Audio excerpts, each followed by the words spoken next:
여호와를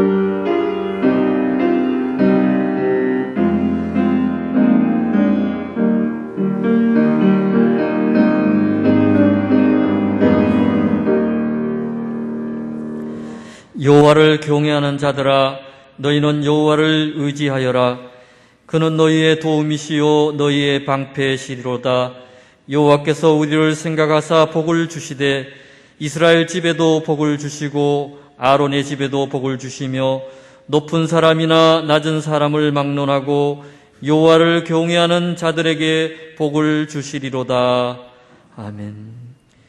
거룩하신 하나님, 저희들의 심령을 성령으로 충만케 하사 영과 진리로 예배하게 하여 주옵소서.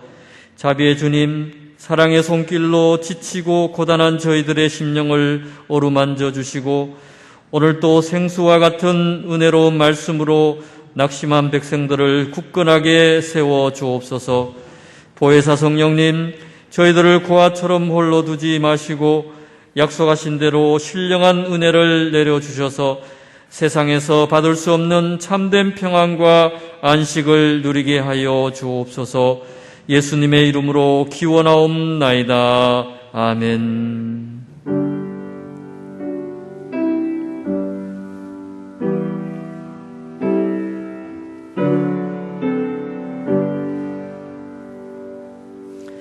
모두 자리에서 일어나셔서 찬송가 76장을 찬양하겠습니다.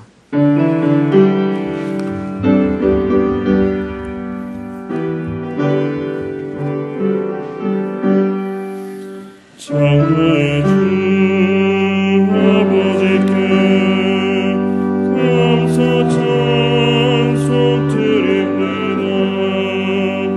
은혜받은 자녀들이 주의 전에 함께 모여 찬송하고 기도하며 몸과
나는 전능하신 아버지 하나님 천지의 창조주를 믿습니다. 나는 그의 유일하신 아들 우리 주 예수 그리스도를 믿습니다. 그는 성령으로 잉태되어 동정녀 마리아에게서 나시고 본디오 빌라도에게 고난을 받아 십자가에 못 박혀 죽으시고 장사된 지 사흘 만에 죽은 자 가운데서 다시 살아나셨으며 하늘에 오르시어 전능하신 아버지 하나님 우편에 앉아 계시다가 거기로부터 살아있는 자와 죽은 자를 심판하러 오십니다. 나는 성령을 믿으며 거룩한 공교회와 성도의 교제와 죄를 용서받는 것과 몸의 부활과 영생을 믿습니다. 아멘. 이 시간 지난 한 주간을 돌아보며 고백의 기도를 드리겠습니다.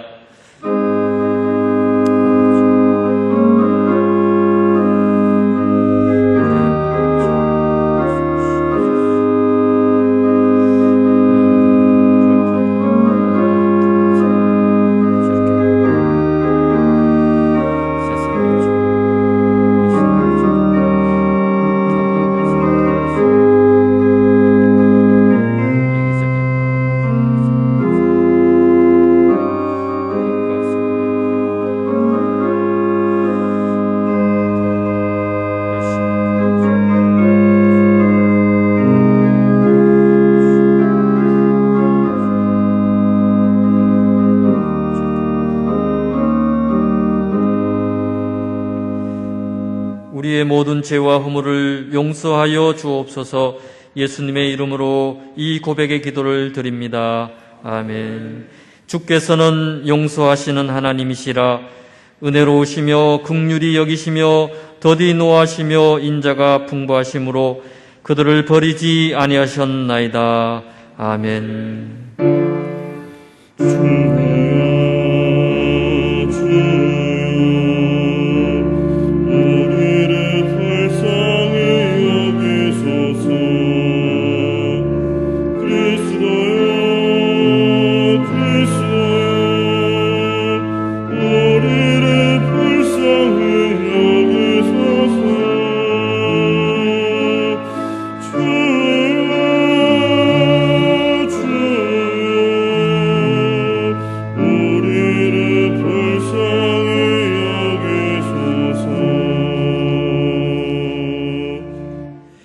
교독문 38번을 함께 교독하겠습니다. 지존자여 시현금과 비파와 수금으로 여호와께 감사하며 주의 이름을 찬양하고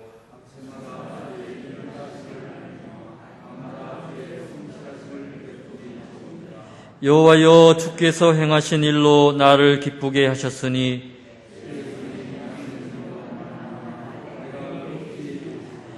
의인은 종려나무같이 번성하며 레바논의 백향목같이 성장하리로다.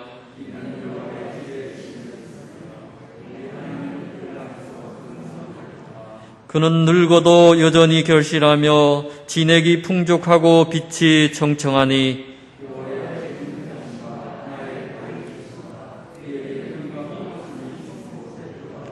아멘. 모두 자리에 앉으셔서 찬송가 376장을 찬양하겠습니다. 아멘.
대표해서 홍일권 장로님께서 기도하겠습니다.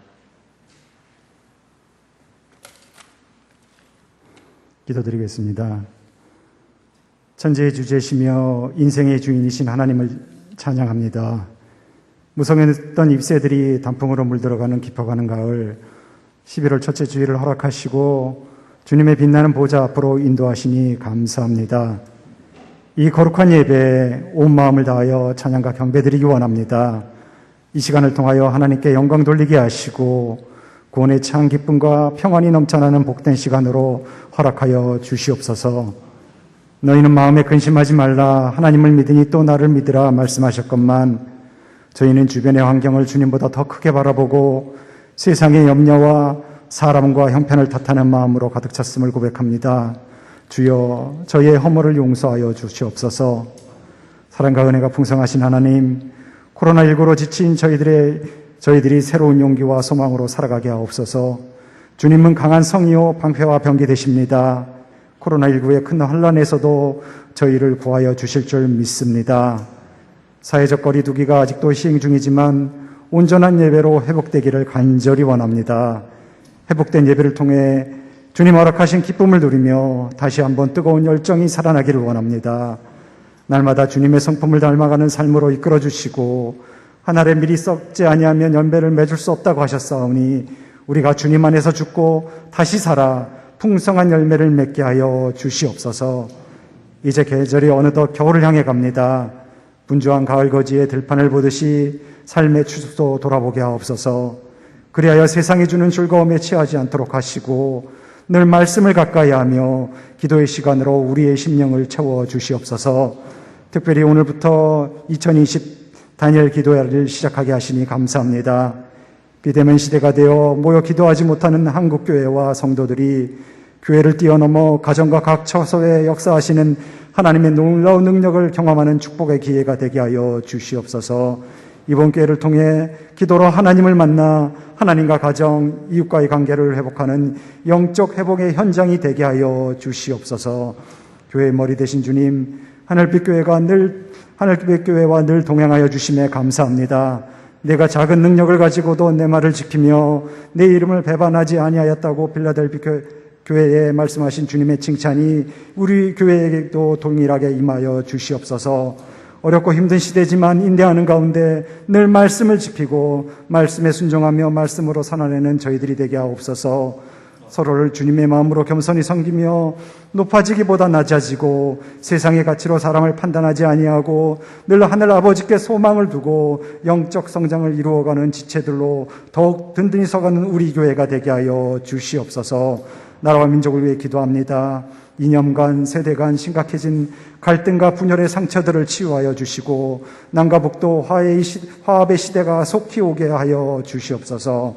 말씀 듣겠습니다. 증거하시는 목사님께 영과 육의 강건함을 허락하여 주시고 성령 충만한 가운데 생명 있는 말씀을 선포하도록 인도하여 주시옵소서. 선포되는 말씀에 치유와 회복의 역사가 있게 하시고 주님의 능력 가운데 우리의 영혼이 새롭게 변화되어 세상을 이기는 담대한 주님의 백성으로 세워 주시옵소서. 예배의 모든 순서를 주께 맡기옵고 살아계셔서 역사하시는 우리 주 구주 예수 그리스도의 이름으로 기도드립니다. 아멘.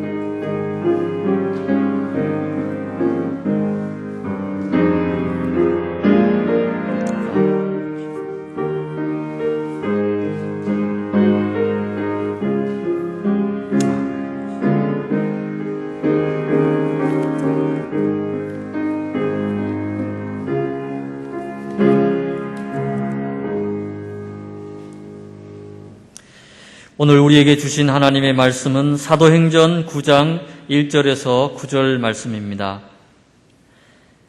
살아계신 하나님의 말씀을 봉독하겠습니다. 사울이 주의 제자들에 대하여 여전히 위협과 살기가 등등하여 대제사장에게 가서 다메섹 여러 회당에 가져갈 공문을 청하니 이는 만일 그 도를 따르는 사람을 만나면 남녀를 막론하고 결박하여 예루살렘으로 잡아오려 함이라. 사울이 길을 가다가 다메섹에 가까이 이르더니 홀련히 하늘로부터 빛이 그를 둘러 비치는지라. 땅에 엎드러져 들음에 소리가 있어 이르시되 사울아 사울아 내가 어찌하여 나를 박해하느냐 하시거늘 대답하되 주여 누구시니까? 이르시되 나는 내가 박해하는 예수라. 너는 일어나 시내로 들어가라. 내가 행할 것을 내게 이룰 자가 있느니라 하시니 같이 가던 사람들은 소리만 듣고 아무도 보지 못하여 말을 못하고 서 있더라. 사울이 땅에서 일어나 눈은 떴으나 아무것도 보지 못하고 사람의 손에 끌려 다메섹으로 들어가서 사흘 동안 보지 못하고 먹지도 마시지도 아니하니라. 아멘.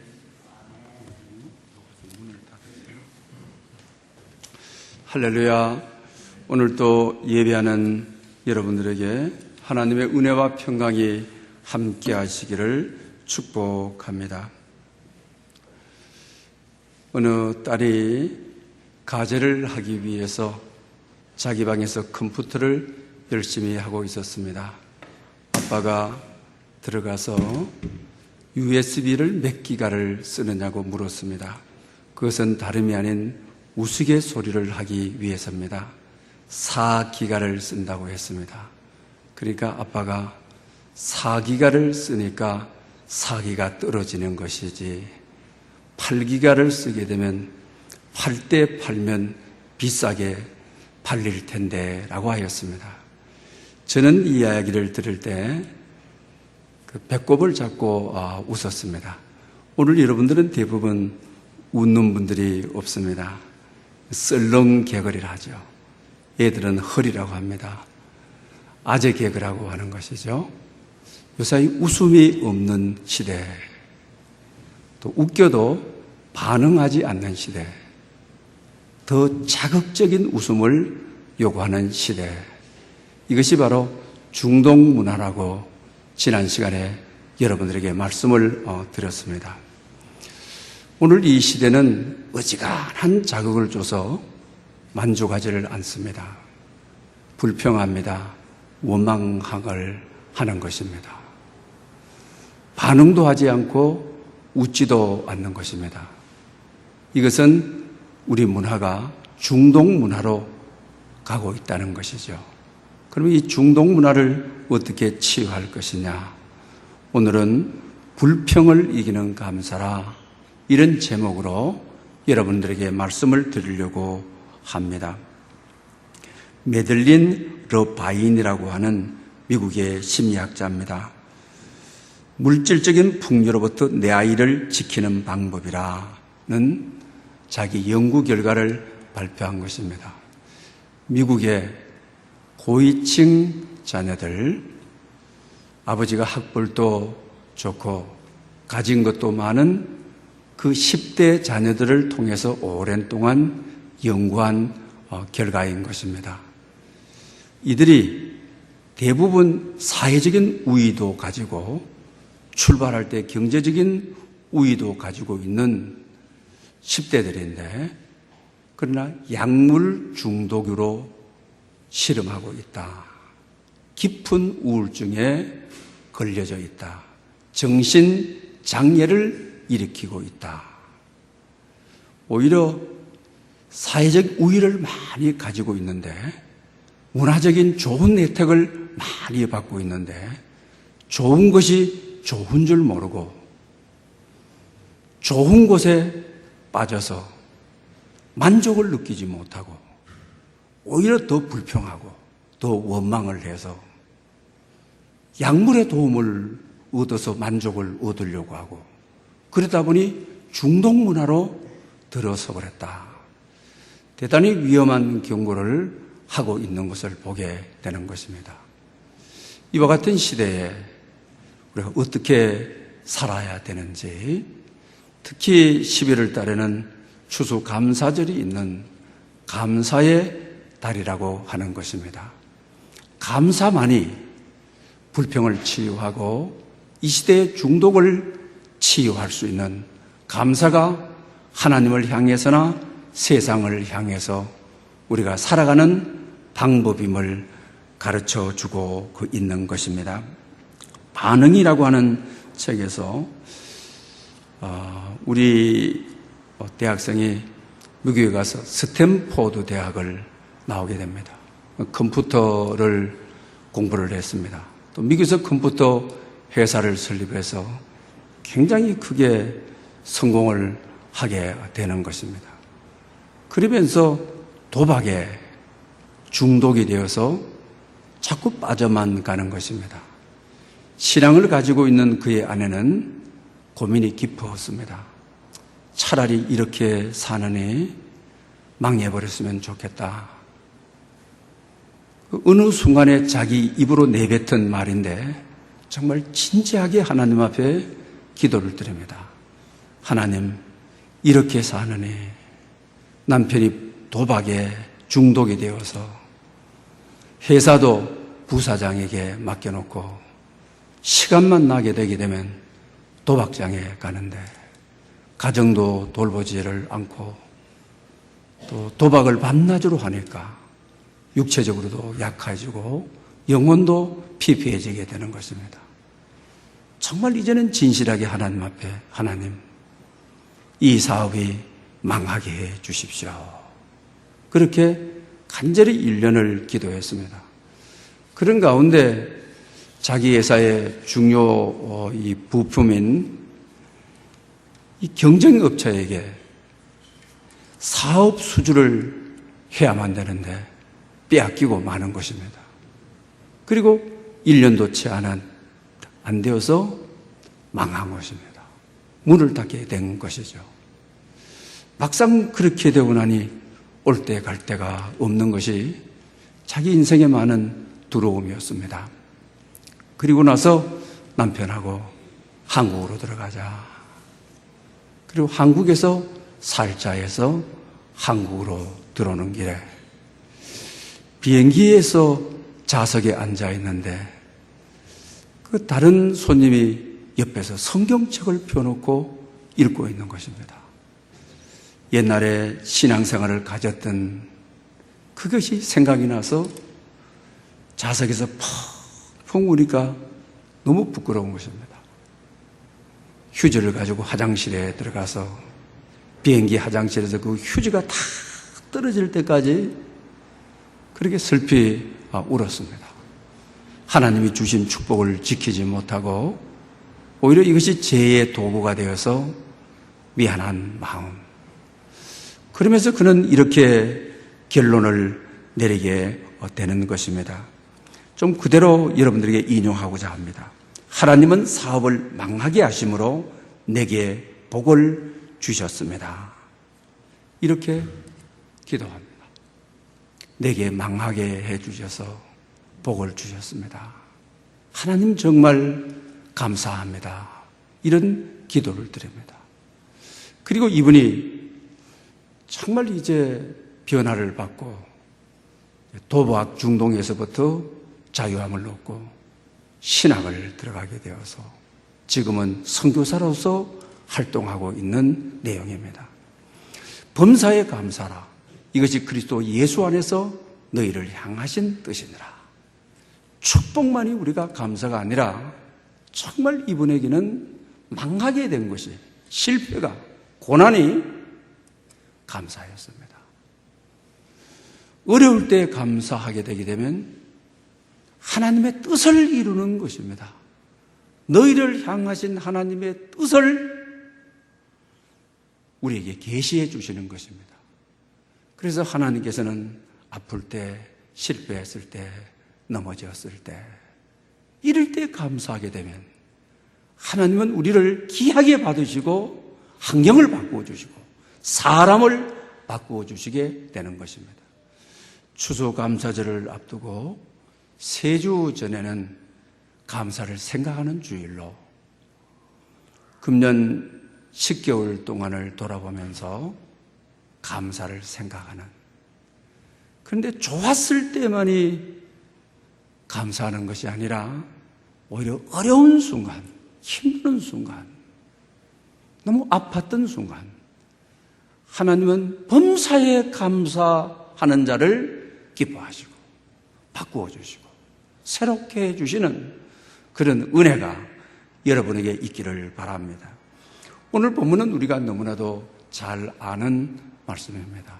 오늘 본문 1절에 사울이 예수님의 제자들에 대해서 여전히 위협과 살기가 등등하여 제사장에게 가서라고 하였습니다. 사울은 왜 이렇게 예수 믿는 사람을 보게 되면 그의 제자들에 대해서 위협과 살기가 등등해서 어떻게 하면 저들을 죽일 수 있을까?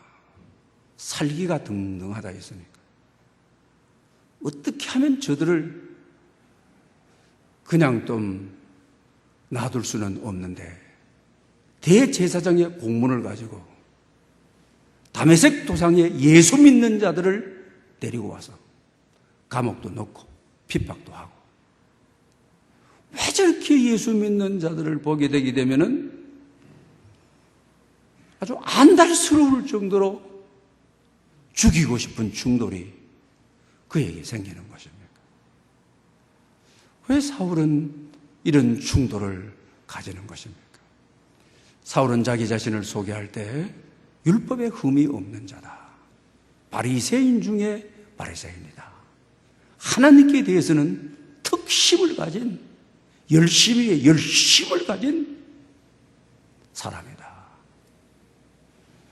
그런데 율법의 속성이 여러분 잘 아시는 대로 완벽하게 지킬 수 없는 것이죠. 율법은 하나라도 범하게 되면 죄인이 되는 것이죠. 율법의 공로로 구원을 얻을 수가 없는 것이죠. 그래서 자기 내면에 이 고통을 가지고 있었던 것입니다.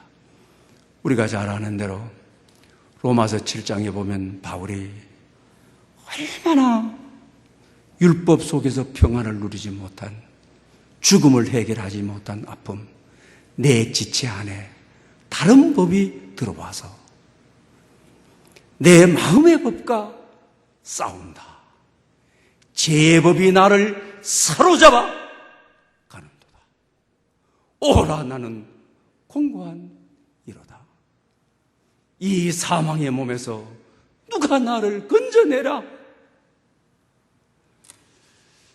바깥으로는 율법을 잘 지키는 아주 의로운 사람 같은데 죽음의 문제를 해결하지 못해서 불안해하는, 오라 나는 공고한 사람이라.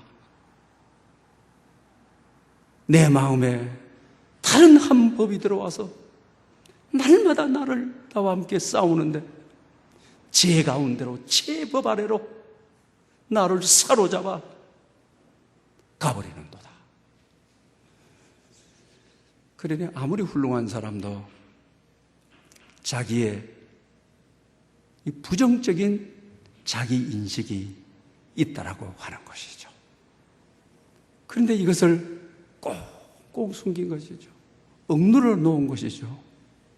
그런데 어느 순간 예수 믿는 사람들 보니까, 특히 8장에 가서는 그랬죠.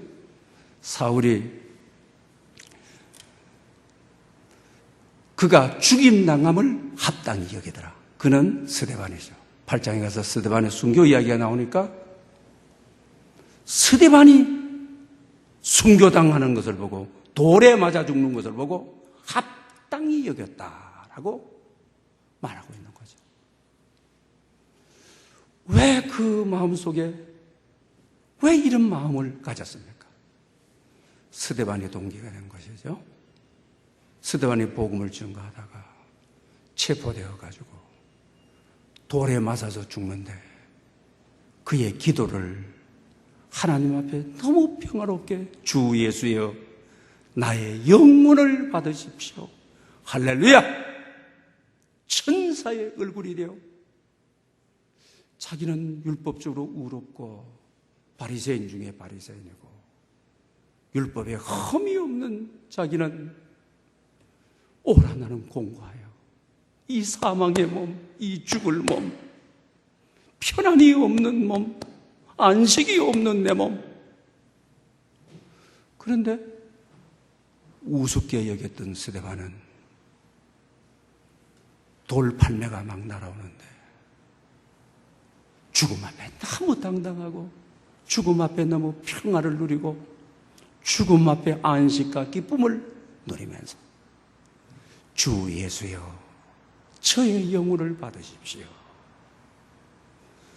그러면서 스데반이 본 대로 하늘문이 열리고 보좌 우편에서 하나님이 일어나서 그의 영혼을 받으시나니, 그러면서 사울이 더 충격을 받은 것은 그의 기도가 마지막 눈을 감으면서 하는 기도가 이 죄를 저들에게 돌리지 마옵소서. 할렐루야. 그는 돌에 맞아 죽어가면서 유대인들을 향하여 저들의 죄를 저들에게 돌리지 말아 주십시오 기도하죠. 그런데 오늘 본문에 사울의 간증이죠. 사도행전에 3번 나오죠. 갈라디아서도 나오죠. 빌립보서에서 나오죠. 복음 전할 때마다 자기가 예수 만나서 회심하게 된 사건을 전하고 있는 것을 보게 되어지는, 왜 이것을 그는 특히 귀하게 여기는 것입니까? 자기와 너무 다른 스데반, 비교했을 때 율법주의라 서로 마음속에 억눌려 놓고 꽁꽁 숨겨 놓았던 것이 천사같이 죽음을 맞이하는, 죽더라도 하늘나라를 확신하면서 내 영혼 아버지 손에 너무너무 충격을 받은 것. 이 충격이 남에게 알려진 것이 아니라 자기에게 알려진 것이죠. 자기 감정에 알려진 것이죠. 그러니 여러분, 자기의 모습을 덮기 위해서 자기 자신의 이 속마음, 부정적인 자아인식을 숨기기 위해서 이런 사람들이 남을 공격하는 거죠. 남을 비난하는 것이죠. 지 안에 죄가 있으면 자기 잘못을 드러내게 하는, 죽음을 두려워하지 않는 그 사람이 스데반이 내가 죽음을 두려워하고 있다는 것, 내 안에 부정적인 자아를 드러내고 있다는 것. 그러니 오늘 본문에 믿는 사람들 만나게 하면, 주의 제자들 만나게 하게 되면 위협과 살기가 등등 해가지고 어떻게 하면 죽이느냐,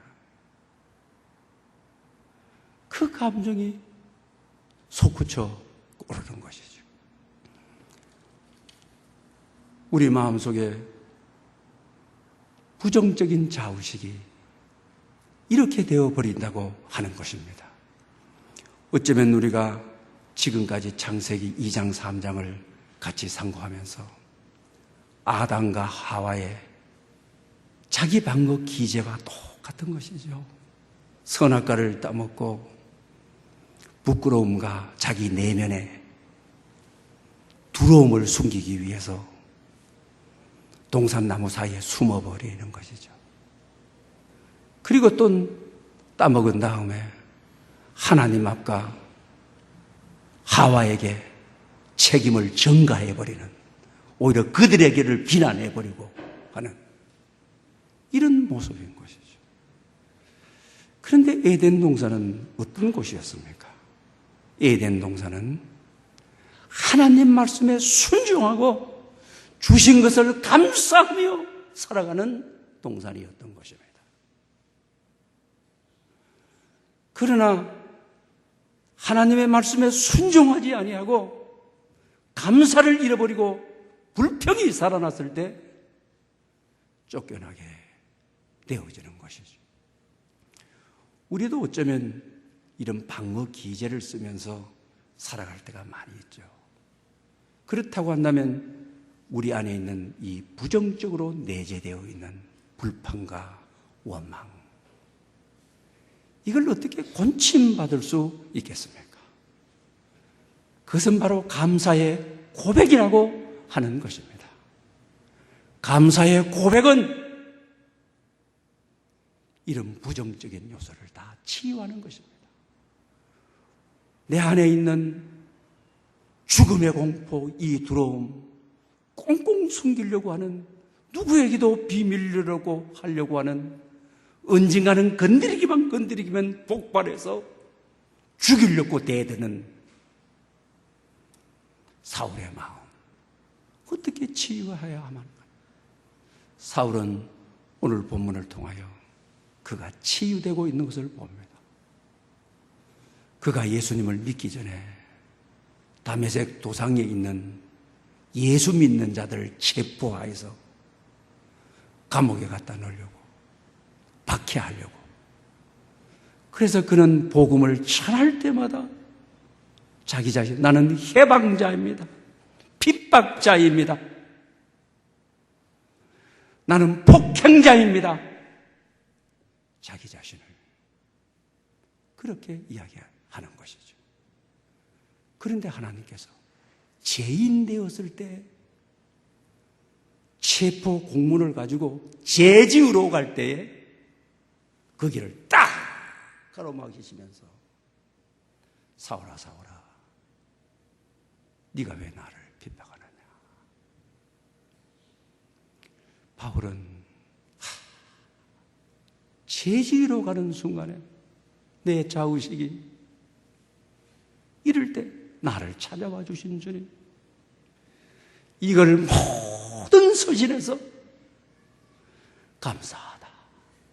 죄인 되었을 때 나를 구원해 주신, 구원해 줄 뿐만 아니죠, 죽여야 되는데 자기 같으면 예수 믿는 사람 위협과 살기가 등등해 가서 다 죽여오고 싶은데 죽이기 위해서 제사장의 공문 가지고 올라가는 건데, 그래서 자기 자신은 나는 죄인입니다, 죄인의 개수입니다. 그런데 자기를 사도로 삼아주시는, 이방의 사도가 되라, 하나님이 너무 크게 써주시는, 귀하게 써주시는 이 죄인을 큰 사명 주시는, 세계를 전도할 수 있는 유럽의 문을 열도록 나 같은 죄인에게 계획 가지고 계시는 것, 그걸 감사하는 거죠. 이렇게 감사하게 되면 폭행하고자 하는 것이 사그러들어 버리는 것이죠. 막 울분이 다 그 악이 약해져 버리는 것이죠. 왜 범사에 감사하라고 하시느냐? 이럴 때도 감사라고 하시느냐?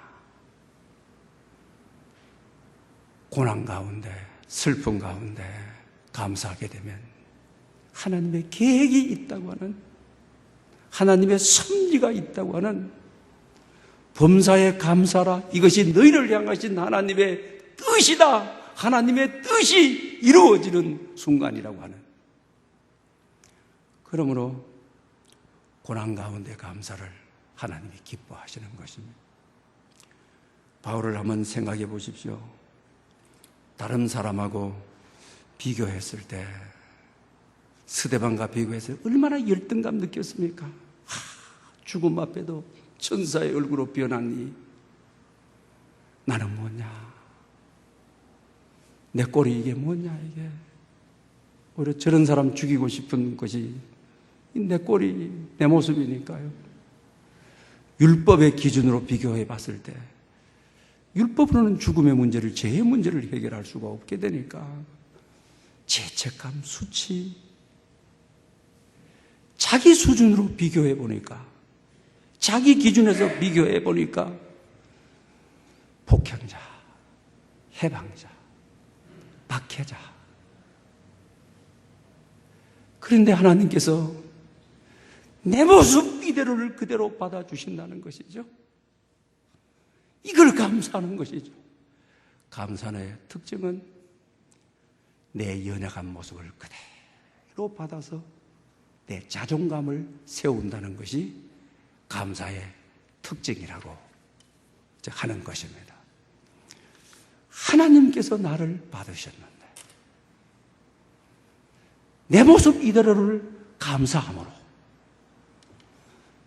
심령이 가난한 자가 되죠. 은혜는 조건을 붙이지 않는 것이죠. 은혜는 어떤 공로를 붙이지 않는 것이죠.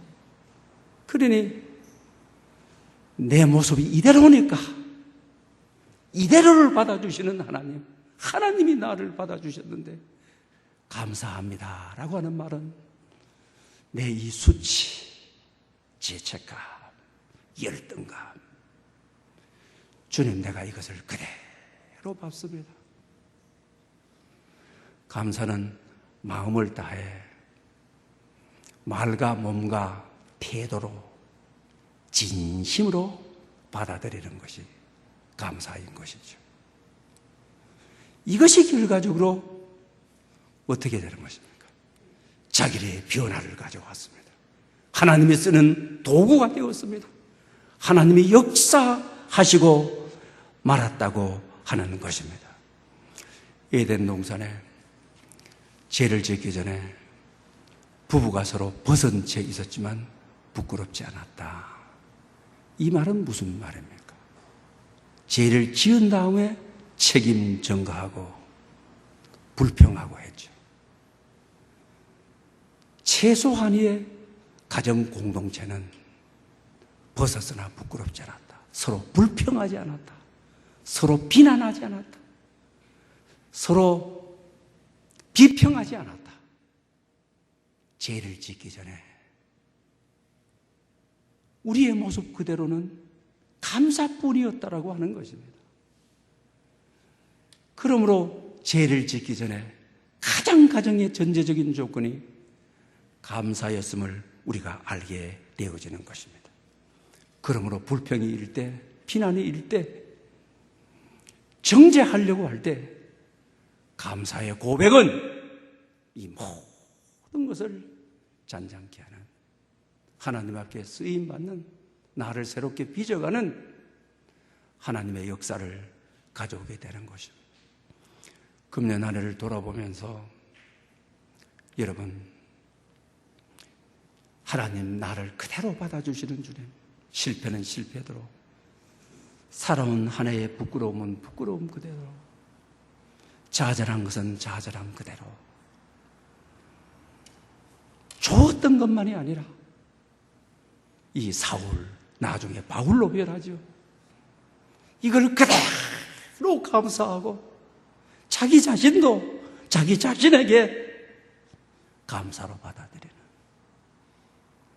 그럴 때 자기를 바꾸시고 새롭게 하시고 이방의 사도가 되게 하시고 유럽의 복음의 문을 열도록 하시고 복음의 날개를 달아주셔서 세계가 복음화되는데 쓰임 받았다고 하는 사실입니다. 김준민 목사님, 미국에서 목회하시는 분이죠. 해리케인이 미국을 덮고 나서 많은 사람들이 죽고 상처가 많았습니다. 그 TV에 나와가지고 정부를 욕하고 소방시설이 어떻게 되었다고 욕을 하고 경찰들을 대부분 욕을 하고 막 분을 터뜨리고 다 그런 거죠. 그러나 교인 한 사람이 천사의 얼굴을 하고 얼굴에 미소를 딱 띄고 나는 이와 같은 환경에서 불평하러 나오지 않았습니다. 신선한 충격을 주는 거죠. 감사하러 왔습니다. 내가 살아남았다는 것 감사한 일입니다. 자녀들을 만날 수 있다는 것 감사한 일입니다. 오늘 여기에 나올 수 있다는 것 감사한 일인 것입니다. 여러분, 감사는 해리케인에 죽을 것 같은 위험을 당했지만 이 위험을 잠재우는, 이 위험의 기운을 빼버리는, 분노에 사로잡혀 죄에 사로잡혀 미래를 살아가는 것이 아니라 이걸 차단해버리는, 불평을 이기는 것이 감사, 나를 치유하는 능력이라고 하는 것입니다. 민수기 21편을 읽게 되면 우리에게 주는 교훈이 크죠. 이스라엘 민족이 강약길을 가다가 먹을 것이 없고 마실 것이 없다고 해서 불평을 늘어놓죠. 불평 정도가 아니라 원망을 하게 되는 거죠. 만나를 가지고 이 하찮은 음식을 싫어하노라. 하늘에 준 양식을 얼마나 강야 40년 동안 살아온 에너지인데 이 하찮은 음식이라고 아주 비하하는 것이죠. 그러니까 불뱀에게 물려가지고 죽게 되어지는 것이죠. 그런데 모세가 기도하니까 하나님께서 또 불뱀을 만들어가지고 장대 위에 세우라 그러죠. 그러면서 물린 자는 그것을 보면 살리라. 할렐루야. 아주 역설적인 말씀을 하시죠. 불평하고 원망하다가 뱀에 물려 죽었는데 그 뱀을 만들어서 장대 위에 바라보면 산다. 아주 역설적인 것이죠. 이것은 창세기의 선악과의 감사의 교훈하고 같은 것이죠. 하나님께서 에덴 동산에 모든 실과를 주고 선악과를 바라봤을 때 못 담아서 불평하고 그 못 먹어가지고 하나님을 원망하고 의심하고 저거 먹으면 눈이 밝을 텐데 하나님이 왜 안 주시느냐고 하고 이런 생각이 들 때 좀 역설적으로 감사를 고백하라고 하는 것이죠. 하나님, 동산의 모든 실과를 이미 주셨습니다. 감사합니다. 내게 있어야 될 것, 내가 가지고 누려야 될 것 이미 다 주셨습니다. 감사합니다. 선악과는 감사의 메시지를 찾도록 하기 위해 이래서 다시 우리가 회복되기를 요하는 것이죠. 민수기 21장도 마찬가지죠. 불뱀을 바라보면서 하나님 원망하다가 저 불뱀에게 물려 죽었습니다. 물이 없다고 원망하다가 양식이 없다고 원망하다가 우리를 인도해 주시지 않는다고 이 강야에서 오랜 시험과 고통 주신다고 원망하다가 죽었습니다. 이 말은 역설적으로 좀 바라봐라. 무슨 말입니까? 물린 자가 그것을 보면 살리라. 할렐루야. 어떻게 하면 살아나겠습니까? 어떻게 우리 삶에 물린 것이 치유되겠습니까? 한 해를 살아가면서 다리가 물리고 정신이 물리고 마음이 물리고 육체가 물려서 상처투성이 이 코로나 시대에 마음도 물려있고 모든 것이 돌아보면 성한 몸이 없는 성한 것이 없는 어떻게 해야 되겠습니까? 역설적이란 말이 뭡니까? 불평하고 원망하다가 죽었습니다. 이 말은 이것을 보면 살리라. 어떻게 하면 치유받고 회복되고 살 수 있겠습니까? 그것은 만나를 강야에서 40년 동안 주신 은혜 감사합니다. 하늘 양식 먹고 강야길 에너지를 주셔서 하늘의 힘을 공급해 주셔서 감사합니다. 그러면 살리라. 감사가 해당하는 것이죠. 우리 없다고 원망했는데 하나님 반석을 쪼개 석수가 그냥 물이 아닌 성령의 강물을 우리에게 먹게 하셔서 감사합니다. 불평하다 죽었으니까 감사하다가 살아라. 이제는 치유함 받아라. 물린 자마다 그것을 보면 살리라. 그 말씀인 거죠. 구름기둥 불기둥으로 여기까지 오게 하신 에벤네셀의 하나님 감사합니다. 불평하다가 죽지 않았느냐? 에덴 동산에서 선악과 따먹고 불평하다가 동산에서 쫓겨나지 않았느냐? 이제 어떻게 하면 치유받고 회복되어 살겠느냐? 감사가 해답이다. 금년 한 해를 돌이켜보며 불평할 일을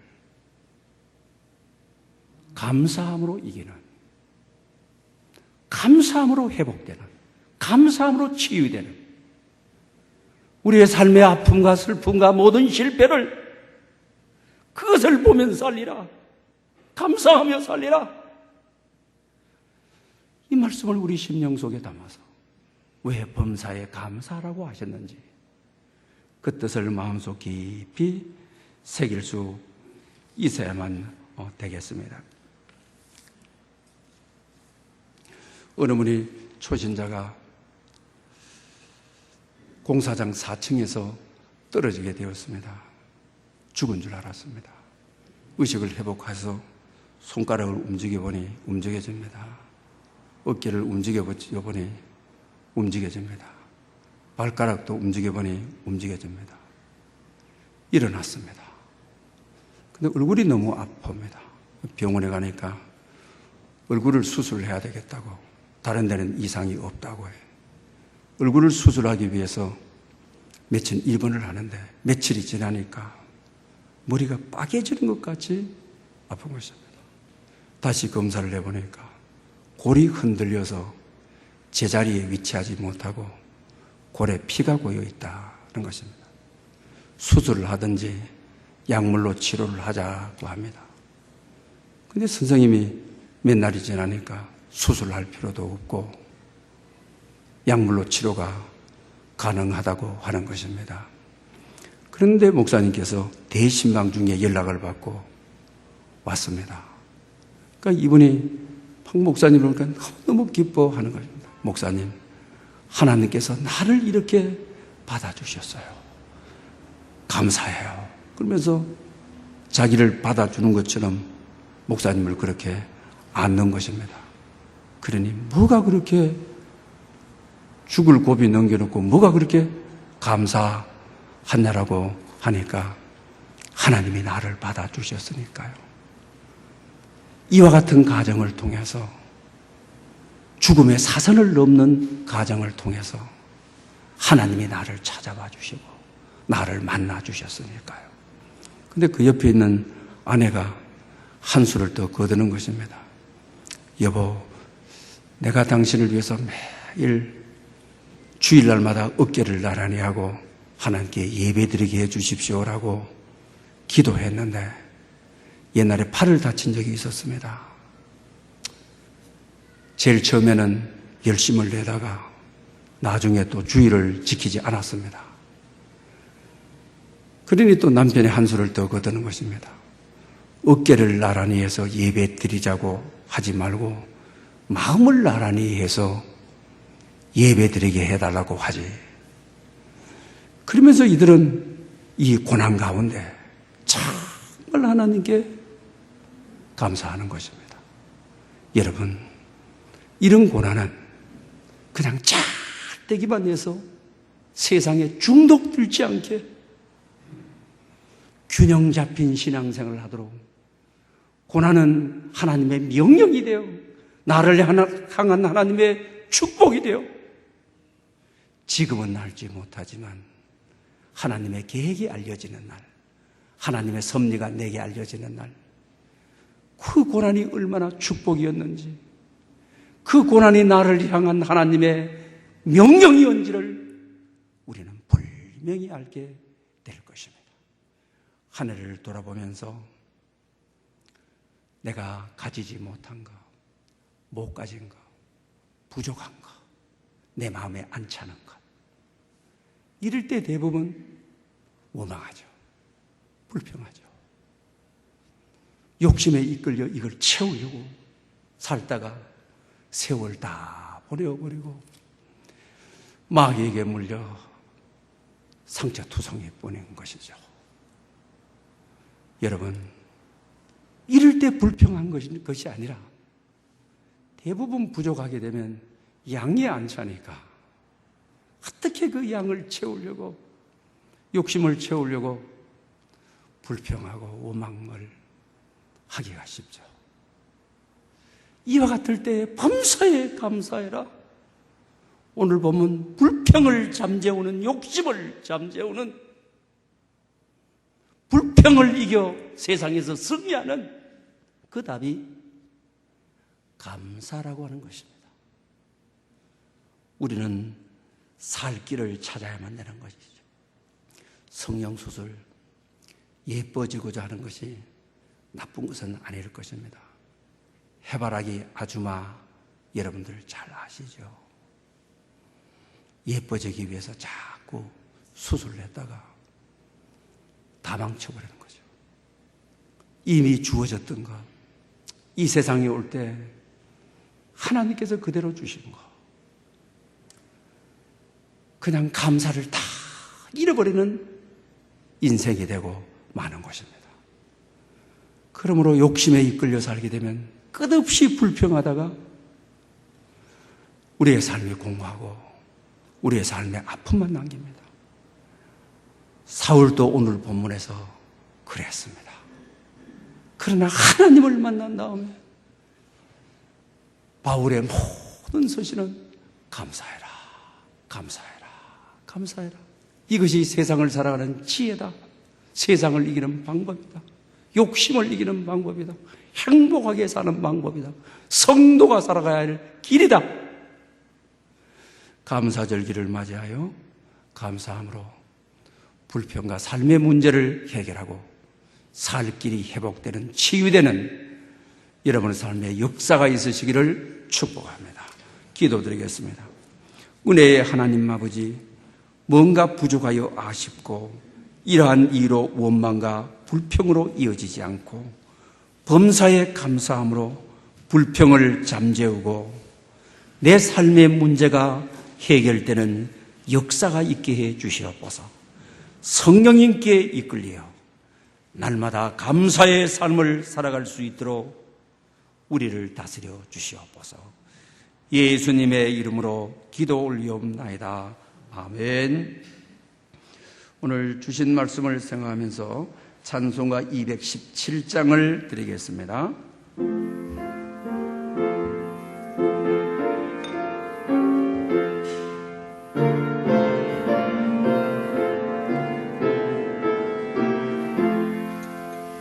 어디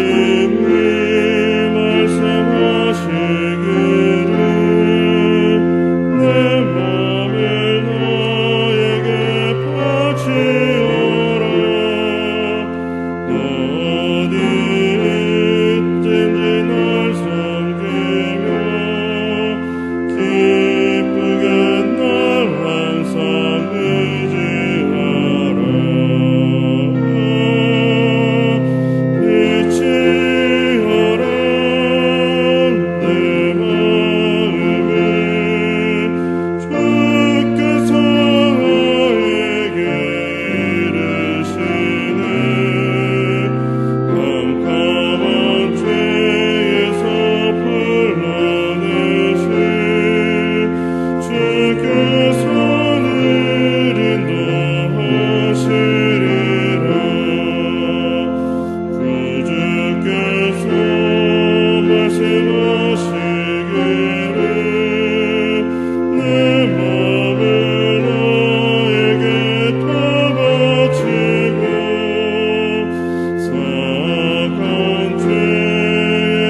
만복의 근원이신 하나님 아버지, 감사로 불평을 이기고 성령님께 이끌리기를 소망하며 이 예물을 드립니다.